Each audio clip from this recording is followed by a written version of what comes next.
It's time to discover your new summer essentials with FabFitFun, the only subscription box service delivering full-size self-care and wellness products straight to your door. Whether it's the perfect beach blanket, a handy wine chiller, or aloe vera gel, FabFitFun has you covered for all your fun in the sun needs. FabFitFun is more than just an incredible value. It's me time in a box. Visit FabFitFun.com for 50% off of your first box while supplies last when you use code PODCAST. That's fabfitfun.com, code podcast.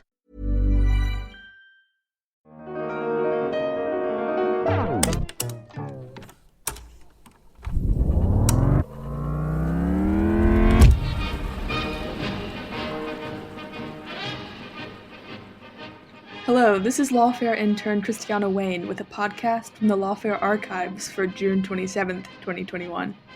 This week, we learned that 4 Saudi operatives involved in the 2018 murder of Saudi dissident and Washington Post journalist Jamal Khashoggi received training from a private security company in the United States.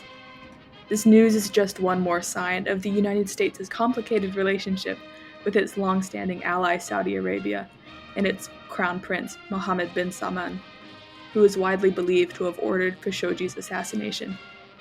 For today's episode from the archives, I chose to go back to March 2020 for a discussion about Mohammed bin Salman with New York Times Beirut chief Ben Hubbard, who wrote a book on the Crown Prince titled MBS. He talked to Jacob Schultz about his rise to power, his impact on Saudi life, and the United States' response to Khashoggi's murder. I'm Jacob Schultz, and this is the Lawfare Podcast, March 31st, 2020. Saudi Arabia continues to be a mainstay of newspaper headlines, whether it be for its oil price war with Russia or for news about Turkish indictments in connection with the murder of journalist Jamal Khashoggi. But making sense of Saudi Arabia's de facto leader, Mohammed bin Salman, known widely as MBS, can be a difficult proposition. He's made some social reforms, lifting the ban on women driving and taking power away from Saudi Arabia's infamous religious police. But he has absolutely no interest in political reform, and he has a propensity to take impulsive and remarkably violent action, both in the foreign policy space and toward perceived enemies within Saudi Arabia and beyond. Ben Hubbard, Beirut bureau chief for the New York Times, provides an account of the young prince's rise and his early years in power in Saudi Arabia. I talked with Hubbard about MBS's rise to power, his influence on domestic life in Saudi Arabia, his relationship to Jared Kushner and to the Trump administration, and about the White House response to Khashoggi's murder. It's the Lawfare Podcast, episode 528, Ben Hubbard on MBS. So I actually want to start in the same place that you start the book, which is with 2 events that happened in the fall of 2017 that for the most part, they take place in the same hotel. And on the one hand, there's MBS's so-called Davos in the desert. And on the other hand, there's this roundup of prominent Saudis. Talk a bit about both of these and what you feel like they represent about Mohammed bin Salman's dual instincts. Yeah, I mean, this was a really great point to kind of start the book because we really see these 2 tendencies in his personality that I think drove him throughout his rise really come into fruition and really become very clear for people. The first is he hosts this investment conference called the Future Investment Initiative, and this thing is sort of vaulted in its ambition. He invites business people, heads of state, investors, billionaires, millionaires from all over the world to come to Riyadh, and he basically goes out of his way to convince them, listen, we know that you guys have preconceptions about Saudi Arabia. You may think it's kind of a strange place. You may think that we're stuck in the past and that we follow this austere form of Islam. You're wrong. We're going new places. We're going to do amazing new things. We want to shake up the kingdom and do all, he gives this very dramatic declaration about how we don't want to have anything to do with extremism. We're going to crush extremism today. He gets a standing ovation. He announces kind of the headline projects that he announces are these 3 mega cities that he plans to build in Saudi Arabia. One is an entertainment city that's going to have amusement parks and movie theaters and things like that. Then he wants to develop some islands in the Red Sea into kind of a fancy eco resort. And then the sort of capstone is this thing called Neom, which is this massive sprawling city that he wants to build in the far northwest of the country. It's kind of in this isolated, somewhat barren area on the Red Sea. And he says they want to spend $500 billion on it. They want to make it this sort of hub for innovation, for technology, for business. They want to have it run on solar energy. They want to have robots do all the servicing. And I mean, it's just incredible ambition for what this guy wants to do. And, I think a lot of people are pretty impressed. I mean, definitely, a lot of people were skeptical that some of these things were going to come about, but I think there was also a lot of enthusiasm. People were pretty used to, a certain kind of Saudi Arabia. And I think it became clear to people who attended the conference that this was going to be a very different kind of Saudi Arabia that this young prince wanted to develop.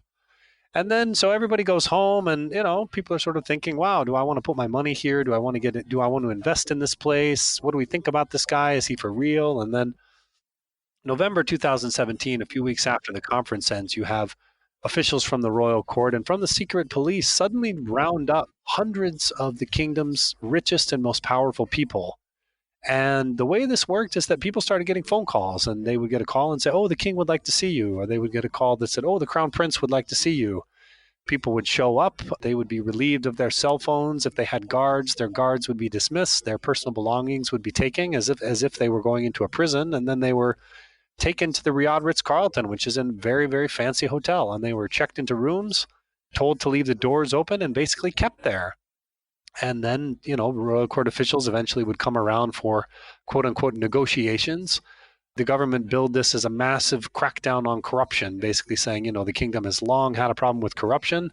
We're going to end it. We're going to get to the bottom to it. The people who are locked in the Ritz are people who are accused of corruption, and we're going to recuperate any ill-gotten gains. And so they have these quote unquote negotiations with these people. And in the process, there's a huge amount of coercion, including some physical violence against some of the detainees. And they wrap it up in a few months, and government announces that they had, recuperated about $106 billion from these people who'd been locked in the hotel. So, if the investment conference had really been a sign that, MBS is hugely ambitious and he wants to do things differently and he wants the world to come to Saudi Arabia and be excited about Saudi Arabia, the message of the Ritz was very much, I'm in charge. Nobody else stands above me. And even the capital that was once considered private capital is going to come to my service. I'm going to marshal it for the things that I want to do in Saudi Arabia. And I might do that in ways that don't necessarily respect the rule of law and that might even employ violence. Right. And so before we get into more the details of what MBS does as de facto ruler, I want to zoom way out for a second. And so Saudi Arabia it's a monarchy controlled by a huge single family, but it's famously opaque. I think you described the inner workings of the family as sort of a black box. How does the royal hierarchy work in Saudi Arabia? And what are the various roles that MBS occupied in his quick ascension? Well, so beginning in 2015, King Abdullah, the previous monarch, passes away, and Salman, who is MBS's father, becomes king. Nobody's really paying attention to MBS at this point, but it's the first time that many of us heard his name. And this includes journalists, including myself, who had been reporting on Saudi Arabia. It also includes diplomats, people in intelligence services who are sort of charged with researching the royal family and trying to identify young princes who are on the way up and who could become, movers and shakers in various ways. And many of them, MBS never really came across their radar because he'd never really done anything all that significant.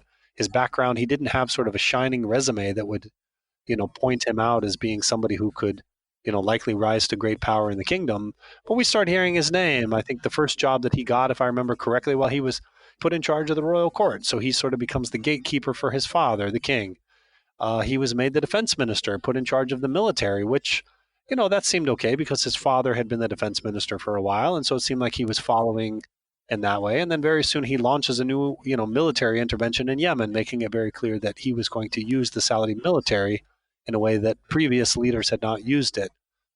He's put in charge of the board that oversees Saudi Aramco, the Saudi oil monopoly. So basically giving him oversight of the kingdom's economic crown jewel.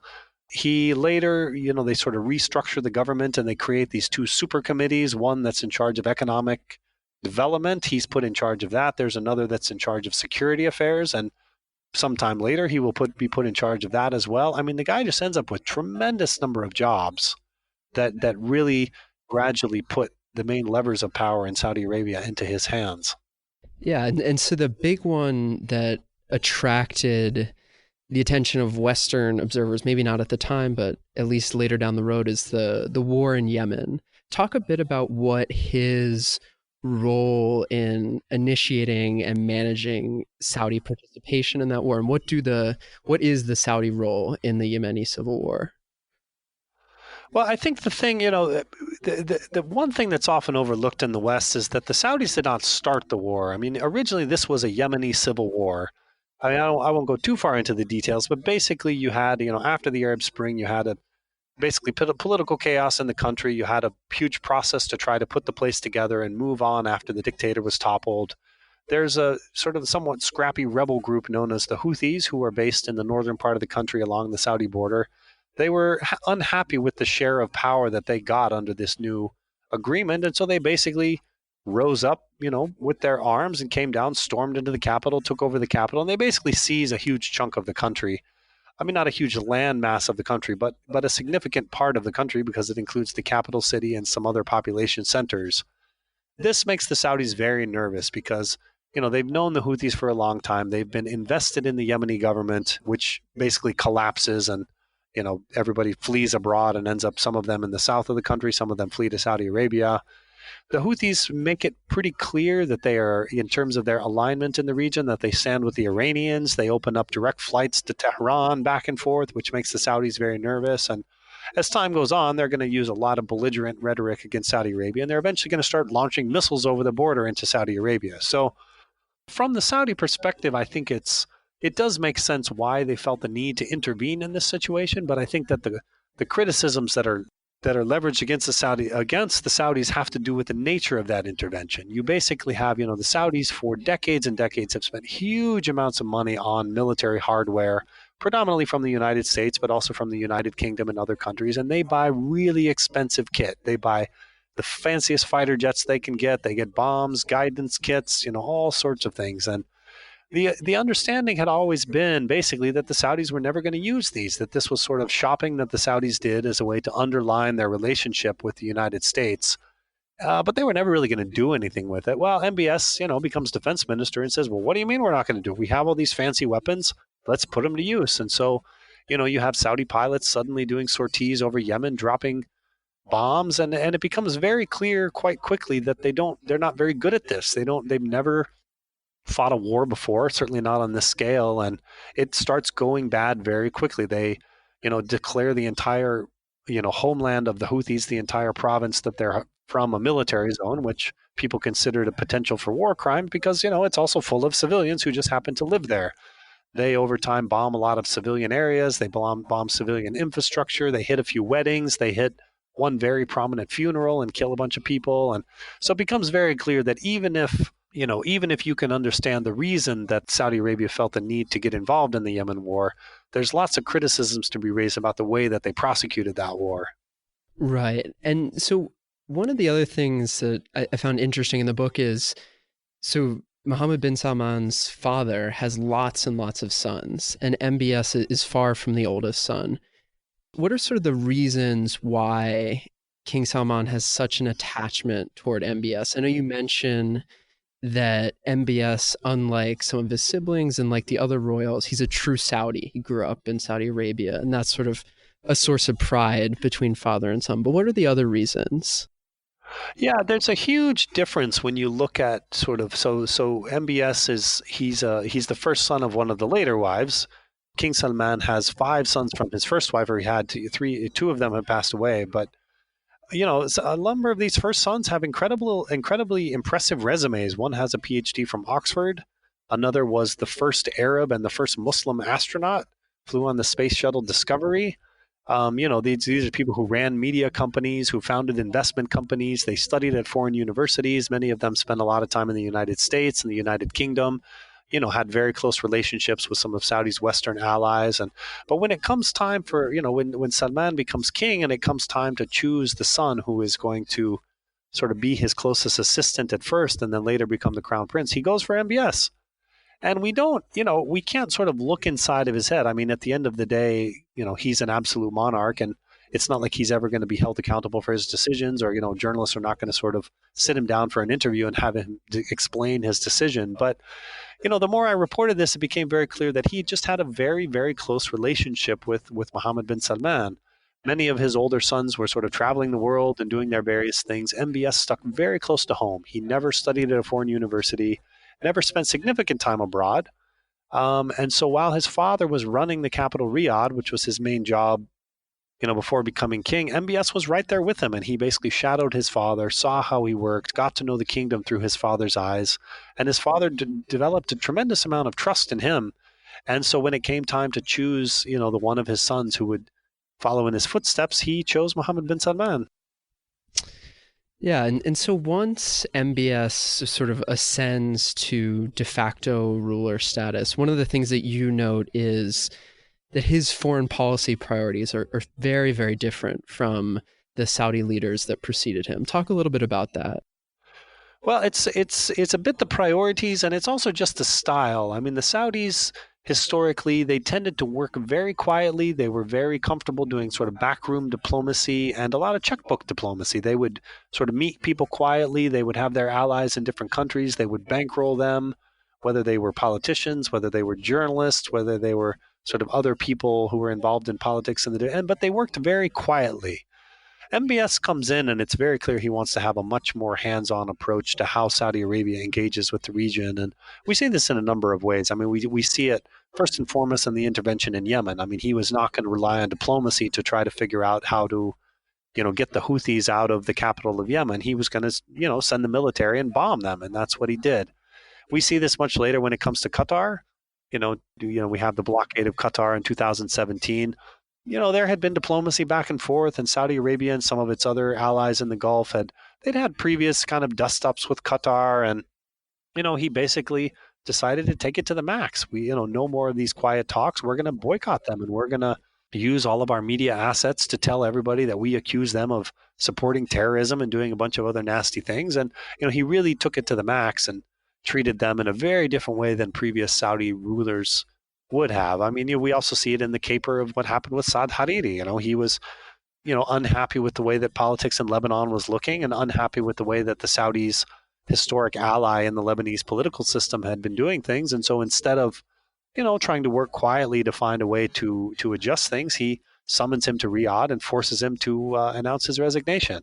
So it became quite clear that, this was not the sort of quiet dealings, quiet backroom and checkbook diplomacy that we'd grown used to from the Saudis was not going to be the way that MBS was going to do things going forward.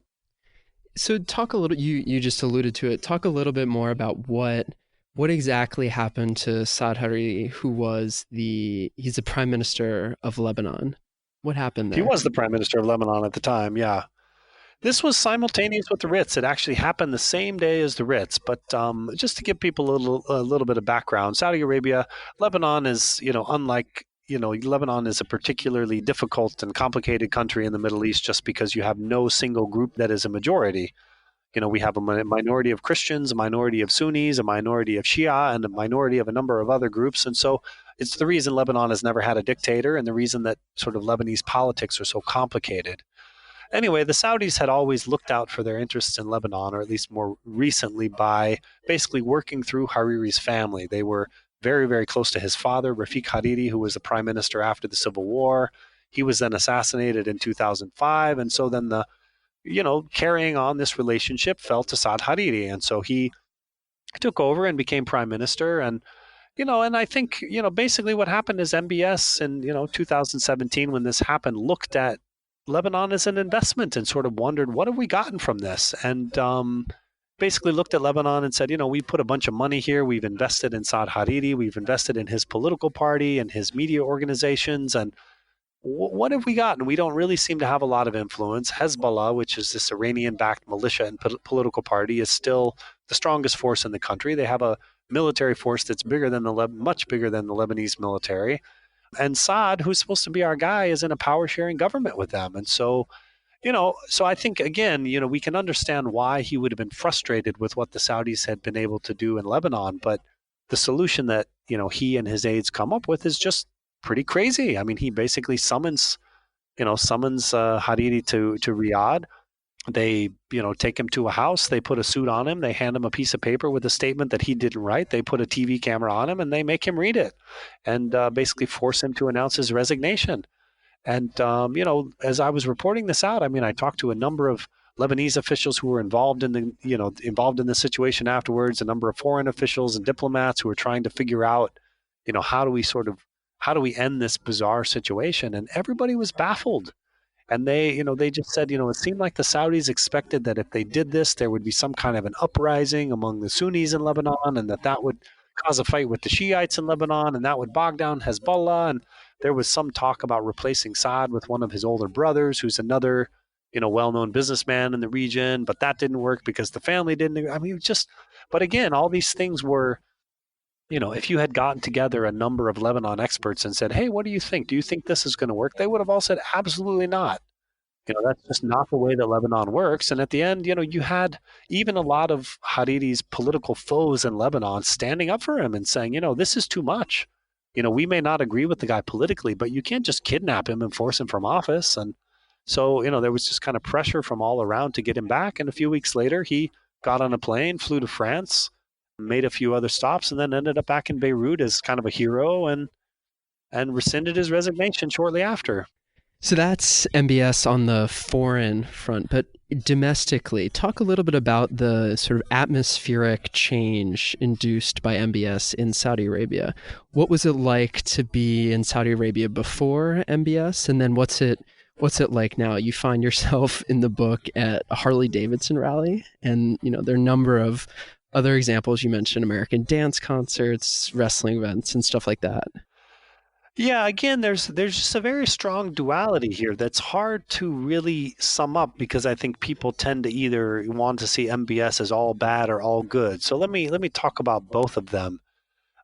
It was very clear that MBS he's very much a son of the next generation. He's not one of the elderly monarchs. He's somebody who grew up using Facebook, playing video games, reading magazines and comic books, American and Japanese comic books, and this was the world that he wanted to live in. He didn't want to live in this hidebound kingdom with these very traditional, strict rules about this and that, and he knew that other young Saudis like him were kind of going crazy, and so he wants to loosen up the social codes. And I think and I think that he's made tremendous progress on this, and there's many reasons to think that this is going to be, that this is going to stick. And so what does he do? One of the earliest things he does is he takes the power away from the religious police to arrest people. You had this group of religious police who were basically the on-the-ground enforcers of Saudi Arabia's very strict interpretation of Islam, and they would patrol public places and make sure that women were properly covered and make sure that men and women who are not related were not socializing with each other. And,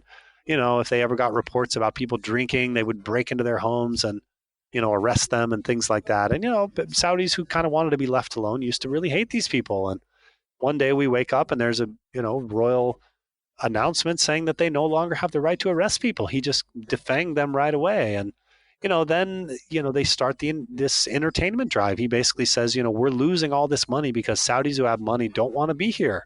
So when they have vacation, they get out of town. They drive across the bridge to Bahrain where they can go to a movie theater and they can have a beer. They go to Dubai. The people have more fun, more money. They go to Geneva. They go to Paris. They go to London. And he basically realized this is a huge drain on our economy, and we need to find a way to keep some of this money at home. So they start opening movie theaters, and they really turbocharge this entire entertainment drive. And so now you've got, there's just all kinds of events. It's almost hard to keep up with them now, but you've got monster truck rallies and professional wrestling tournaments and dance contests. They had a, outdoor electronic music festival not too long ago. And this stuff is happening all the time. And these are things that you just would have never imagined happening in Saudi Arabia before he came onto the scene.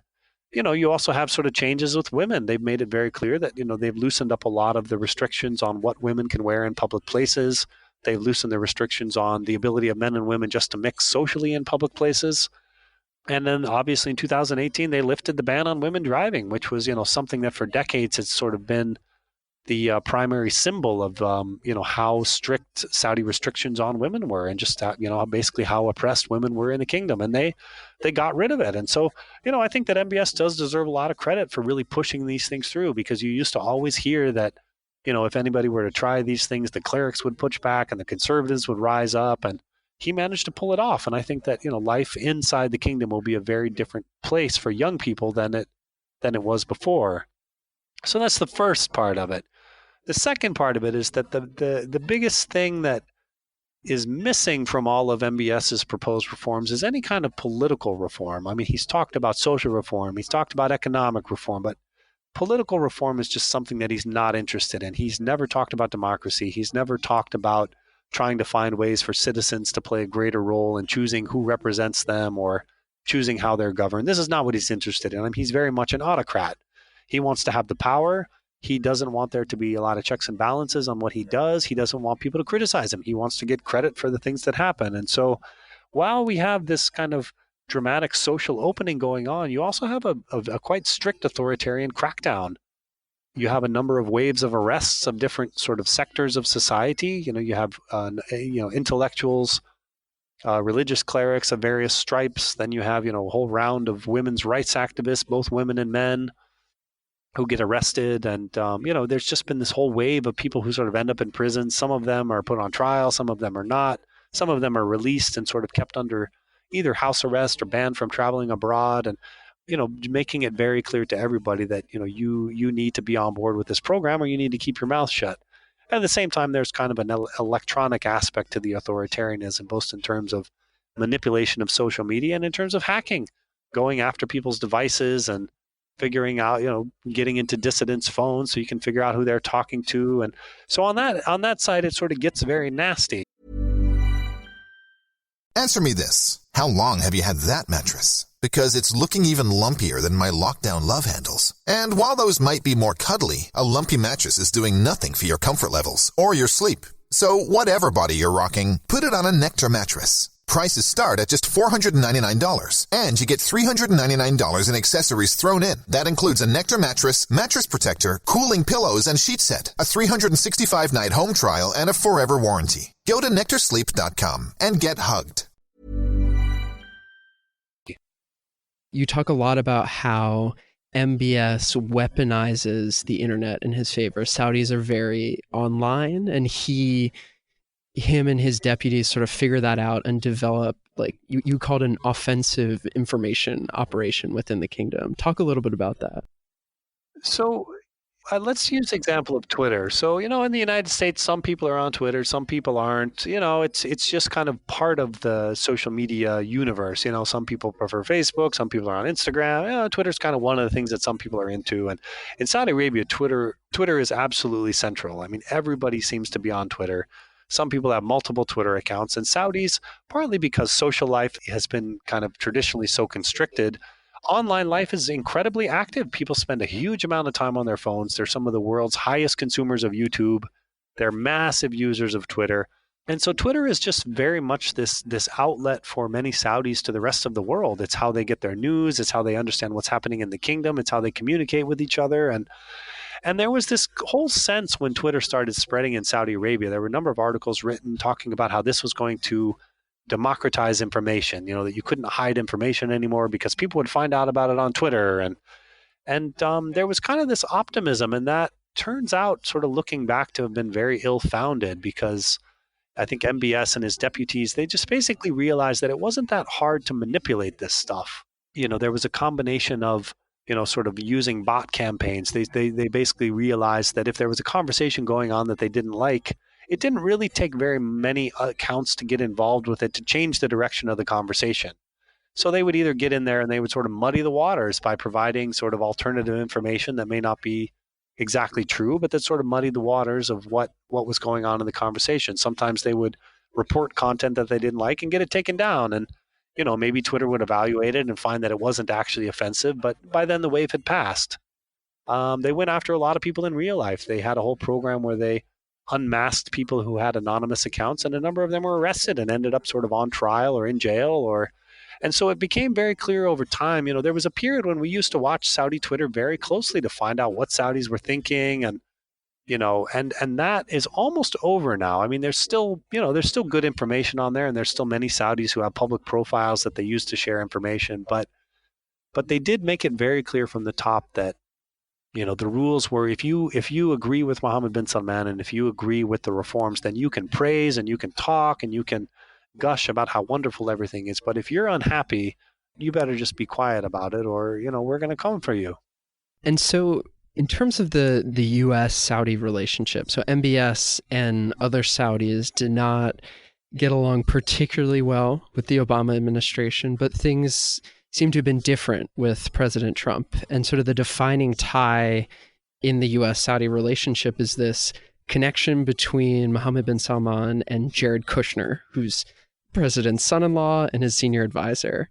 Talk a little bit about that the first meeting you talk about between Kushner and the Saudis, it becomes clear Kushner does not know very much at all about Saudi Arabia. How does that evolve into sort of the linchpin of U.S. Middle East relationships? Well, I think it's one of the more remarkable things that the Saudis did, and I think it was a profound success for MBS and quite surprising. I think in 2016, the Saudis, like many people, expected that Hillary Clinton was going to be the next president of the United States. And they knew her, and they, from her time as Secretary of State. And I think they just assumed, okay, she'll be the next president and we'll deal with her. And then all of a sudden, Donald Trump wins. And there's this sort of panic moment where they say, this guy has a record of saying pretty nasty things about Muslims and saying some pretty nasty things specifically about us, including during the campaign. And what are we going to do? Like, we need to be close to the White House because it's hugely important for our security. And so they put together a delegation and send them to the East Coast. And they go and basically to do a fact-finding mission about this incoming administration and find out who are these people and how do we deal with them. They interview a number of Trump's business associates. They interview a bunch of his political associates. They meet with Jared Kushner. And the profile that they come back with is, I think, was very accurate and very smart. They said, these people are not traditional politicians. They're deal makers. They're business people. They're interested in the bottom line. They don't really know very much about the Middle East. They certainly don't know much about Saudi Arabia. What they do know about in the Middle East is Israel, which is what they really care about. And then they craft their approach to this administration based on that. And it ends up being this wild success. So much so that Donald Trump, after his inauguration, decides that the first foreign trip of his presidency is not going to be to one of the U.S. historic allies. He's not going to go to the U.K. or to, which is what I think probably every previous American president had done. He makes his first foreign trip to Saudi Arabia, and the Saudis are just overjoyed, and they make it more than just a bilateral visit. They decide to invite all these heads of state from across the Islamic world. They turn it into this gigantic summit, and that really lays the groundwork for this relationship between the Trump administration and Mohammed bin Salman. And sort of going on underneath that is the relationship with Jared Kushner. Kushner meets MBS, and strangely, they actually have quite a lot in common. I mean, they're both young men who have great ambitions, who have been given tremendous power by older relatives, and who basically don't feel like they should be confined by the traditional ways of doing things. They want to do things differently, and they want to see if they can get different results than their elders. And so, they form this relationship, and they communicate a lot on WhatsApp and other messaging programs. And Jared Kushner sometimes travels to Saudi Arabia and meets with MBS out in the desert. And, when I was working on this book and doing interviews in Washington, there was a lot of frustration and people from other parts of the government that said, yeah, we don't really know what they talk about. I mean, if a U.S. diplomat goes and meets with the crown prince or meets with other senior Saudi officials, that diplomat is going to come back and write a cable, and he or she is going to say, well, here's what we talked about, and here was what we came away with. And this didn't always happen with the Kushner meetings. And so there was always this kind of question mark in the rest of government about what are these guys talking about? And so the sort of flashpoint moment in Saudi relationships with the entire world is the murder of Washington Post columnist Jamal Khashoggi. What was Khashoggi's relationship with the kingdom, and then what ended up happening to him? So Jamal Khashoggi, he became very known in the West after he showed up in Washington, and actually after he was killed. But, by then he was in his late 50s, and he had spent many, many decades as part of the Saudi establishment. I mean, for almost all of his career, he had been a Saudi journalist who was close to the powers that be. I mean, this is somebody who worked for Saudi newspapers, somebody who edited Saudi newspapers, somebody who worked as an advisor, both officially and unofficially, for a number of Saudi princes. He met with the kings. He was very much just somebody, you can basically, any diplomat or any researcher or any journalist that you meet who worked on Saudi Arabia over the last 20 years, they all knew Jamal Khashoggi because he was cordial, he spoke English, he was accessible, and he was willing to talk. And a lot of us counted on him to sort of figure out what the Saudis were up to because, as you said before, it can be a very opaque place. And when I started covering Saudi Arabia in 2013, Jamal was incredibly useful. Something would happen. There would be an announcement from the Saudi government. We don't understand what's going on. And I would call him. He would answer his phone. He would say, oh, yes, I think that they're worried about this. And I think the king wants to do this. And, it was very, very useful. And that was the role that he played and played very successfully for many, many years. And the breakdown between him and Mohammed bin Salman actually was a result of Donald Trump. The original sort of problem between them was because of Donald Trump. When Trump wins the election, the Saudis sort of go in this process that I talked about of trying to figure out how do we approach this administration and how do we develop a relationship with them. Jamal doesn't really go along with the program. He criticizes Trump for saying a lot of nasty things about Muslims. He's quite critical of Trump's style on Twitter. He writes he writes a column at the time basically addressing the Saudis and saying, we shouldn't be scared of Donald Trump, but we need to prepare for him because he could be a very different kind of American leader than we're used to. He speaks about Donald Trump at a number of public events and suddenly gets a call from the royal court saying, you're done. You've got to shut up. They ban him from social media. They ban him from going on television, talking to anybody. They ban him from publishing articles. And so he goes into this period of sort of hibernation where he's just silent. And, a number of people who are used to seeing Jamal sort of out and talking about things wonder what's going on. He eventually gets a warning that, he could end up being banned from leaving the kingdom or he could get arrested. And so he packs up and leaves, spends a little time in Europe, and then lands in Washington, D.C., where he had lived previously, and starts setting up a new life. Soon gets an offer to start, writing columns for the Washington Post, and writes a number of columns that are very critical of MBS, and that sort of takes us to the story that I think your listeners are probably familiar with. So, just talk briefly about what ended up happening to Khashoggi. So once Jamal starts writing for the Washington Post, he becomes probably the most prominent Saudi critic of Mohammed bin Salman. He writes quite positively about a number of the social reforms. These are things that even Jamal himself had been calling for quite a long time in his own writings. But he's very critical of the authoritarian aspect of what MBS is doing. He talks a lot about just plain freedom of expression and says, we used to be able to talk about government policy, and if there were things that we didn't like, we could criticize it, and now we can't do that anymore. When the arrest campaigns begin, that hits him very hard because a number of his friends are arrested. A number of people that he was very close to end up in jail. And so he writes about that.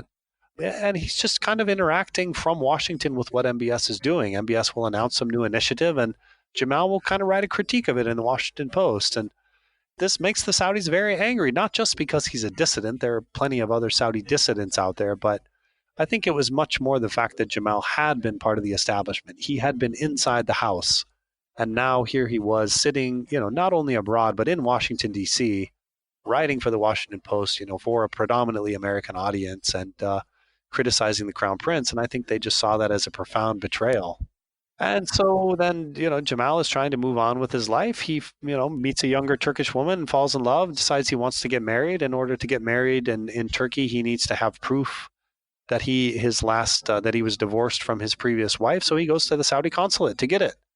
They're surprised to see him, and they say, well, come back in a few days and we'll have your paper ready. And he does exactly that, and he walks into the consulate, and he never comes out. And it comes out over the next few weeks through basically leaks from the Turks that he had been confronted by a team of Saudi agents who flew in specifically to meet him, and they had killed him and then dismembered his body and packed him up and somehow made his body disappear. And to this day, we don't know where it is. And how does the U.S. respond to all this? Among other things, you mentioned that they're in constant communication with the Saudis after this, and there's some curious details about their handling of even the call transcripts with the Saudis. Well, specifically the White House. I mean, the U.S., there's a lot of anger in many parts of the U.S. government, and this had been building. I think that the people in the CIA had been angry about his treatment of the previous Crown Prince, who was considered a very close ally of the CIA and counterterrorism operations.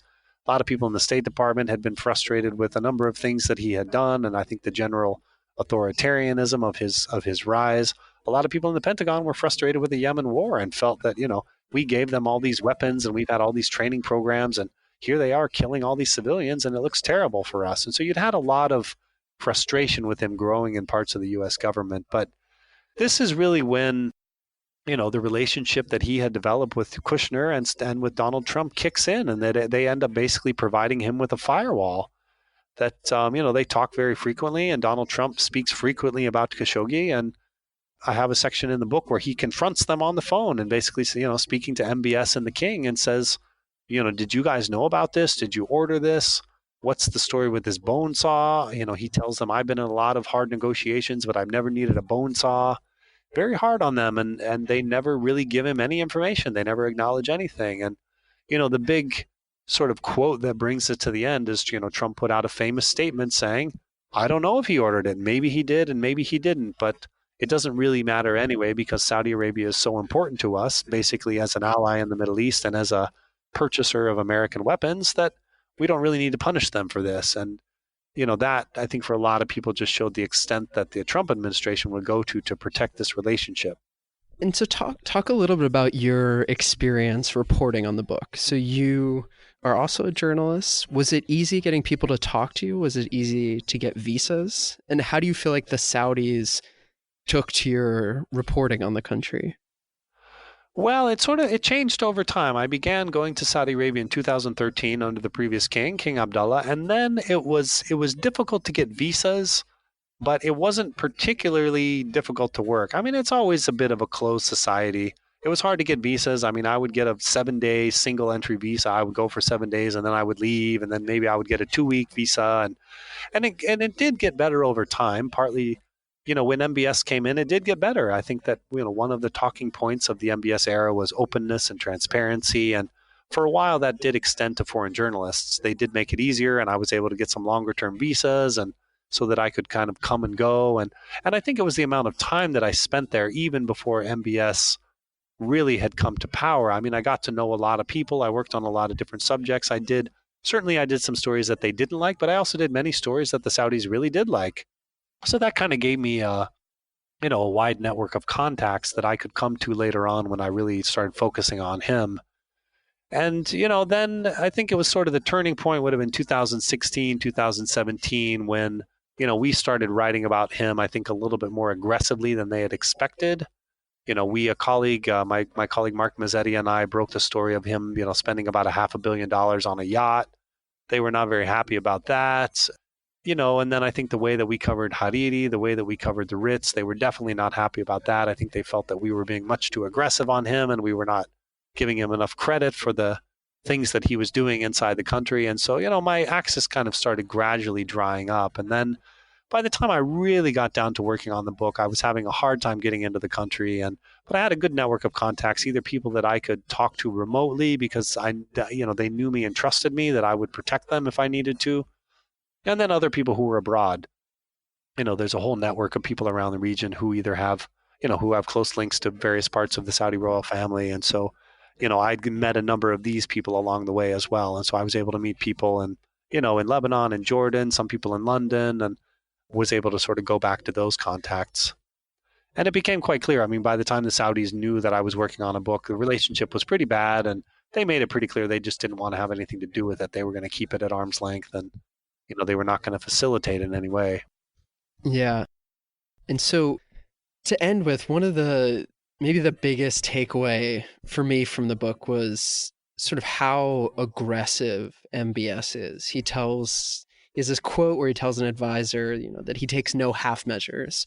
How do you go about thinking about what he might do next, or whether there's any chance of him sort of doing away with that aggressive impulse and evolving into a partner that a country like the United States would be more eager to embrace?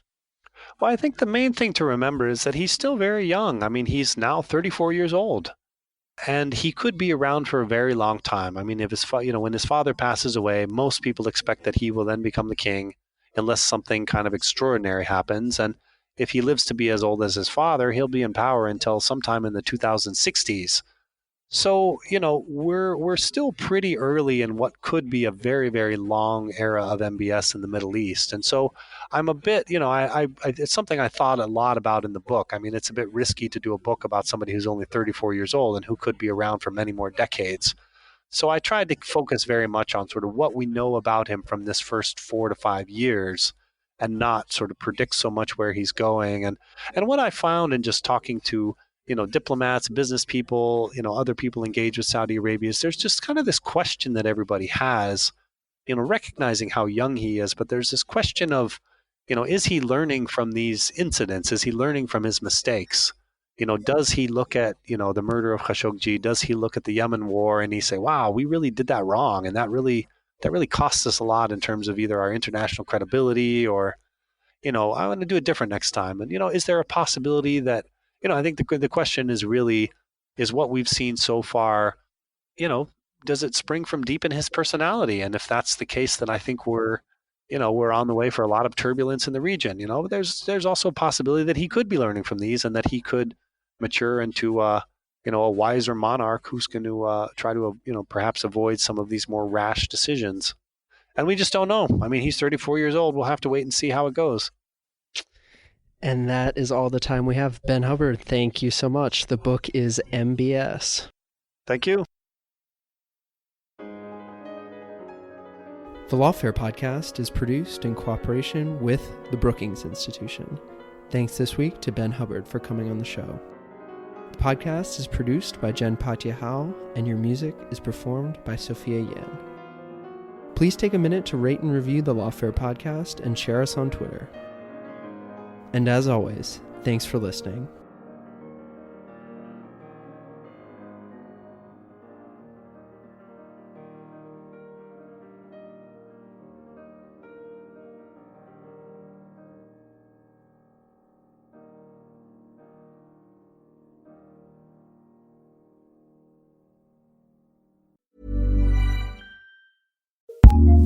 Acast powers the world's best podcasts. Here's a new season we recommend. An international mystery with a growing demand for answers. Jamal Khashoggi was his country's most prominent journalist, writing for one of America's premier newspapers. What happened to him inside the Saudi consulate in Istanbul was shocking. But there is much more to the story that you've never heard, and one big question still outstanding. There has not been any justice. I'm wondering why they killed Jamal. This was the result of a real-life conspiracy. And at the center of it all, a world-famous journalist whose career was marked by layers of contradictions and secrets. If somebody sits across from you and tells you that Jamal told them everything, they're 100% lying to you. A new season of Yahoo News' Conspiracy Land, the secret lives and brutal death of Jamal Khashoggi. It turns out, some conspiracies are real.